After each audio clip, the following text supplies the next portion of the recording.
যাদের পাতা কেটে গেছে বা ফ্লেক্স খারাপ হয়ে গেছে বা ফ্লেক্স বাইন্ডিং প্রবলেম হচ্ছে, তার জন্য সলিউশন আছে? অবশ্যই সলিউশন আছে। ওকে। পিডিএ পাত্তা, টাচ পাত্তা সবকিছু রিপেয়ার করার মতন আমাদের কাছে অপশন আছে। আমাদের কাছে মেশিন এসছে। স্যার কি মেশিন এটা? Flex binding machine. কারো পাত্তা কেটে যাওয়া বা touch not working, green display, এগুলো রিপেয়ার করা যায় আমাদের। তাই মানে এই মেশিনের মাধ্যমে কিভাবে হচ্ছে দেখে নিন, আপনাদের সামনে লাইভ ভিডিও হচ্ছে।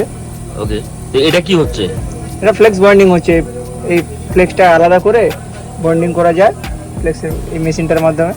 ওকে, এটা লাইভ আপনাদের দেখানো হচ্ছে। এভাবে ফ্লেক্সের কাজগুলো হয়। পিডিএ পাত্তাগুলো আবার নেক্সট টাইম লাগাতে হবে। যাদের পিডিএ কেটে যায় বা তাদের পাত্তা কেটে যায়, এগুলো নেক্সট টাইম রিপেয়ার করার মতন অপশান রয়েছে। আমাদের কাছে মেশিন রয়েছে।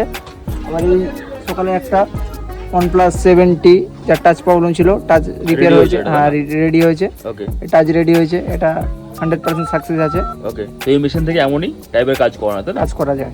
Thank you.